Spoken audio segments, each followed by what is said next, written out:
Hi. எல்லாருக்கும் ஒரு dream இருக்கும்ல. அது பண்ணோம், இதை பண்ணோம் அப்படின்னு சொல்லிட்டு. அது கூட ஒரு பயமும் இருக்கும். நம்மளால அது பண்ண முடியுமா அப்படின்னு சொல்லிட்டு. So I had this friend in my office. அவன் எப்பவுமே சொல்லுவான், ஆடி கார் வாங்கணும்பா, 10 லட்சம் ரூபாய்க்கு டிவி வாங்கணும்பா, 50,000க்கு வாட்ச் வாங்கணும்பா. ஸோ அவன் சொல்றப்போ நாங்க எங்க கேங்ல வந்து சொல்றது உண்டு, ஏன் இவன் இப்ப பாரு வந்து எக்ஸ்ட்ரீமா யோசிக்கிறான், அஃபோர்ட் பண்ண முடியாத மாதிரி யோசிக்கிறான். ஆக்சுவலி அந்த இடத்துல அவன் தப்பா நாங்க தப்பாங்கிறதெல்லாம் தாண்டி என்ன தோணுச்சு அப்படின்னா, இன்னைக்கு அஃபோர்ட் பண்ண முடியாதுங்கிறது இஸ் ஃபைன், பட் நாளைக்கும் அப்படி இருக்கணும்னு அவசியம் இல்லைல்ல. அப்படிதானே? ட்ரீமும் அப்படிதானே.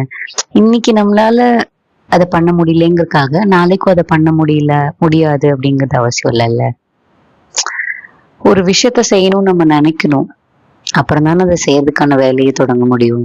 நம்ம நினைக்கவே இல்லை, நம்ம மைண்டை நம்ம அங்கேயே பிளாக் பண்றோம். ஐயோ, என்னாலலாம் முடியாதுப்பா, என்னாலலாம் அது செய்ய முடியாதுப்பா, எனக்குலாம் அது வராதுப்பா.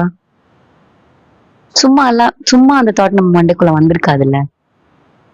நம்ம கிட்ட ஏதோ ஒண்ணு இருக்க போய் தானே அது நம்ம மண்டைக்குள்ள ஓடிக்கிட்டே இருக்கும். கண்டிப்பா உங்களுக்கு ஒரு ட்ரீம் இருக்கும், அதை என்ன பண்றது அப்படின்னு சொல்லி ட்ரை பண்ணுங்க, பர்சியூ பண்ணுங்க. I wish you good luck and all the best.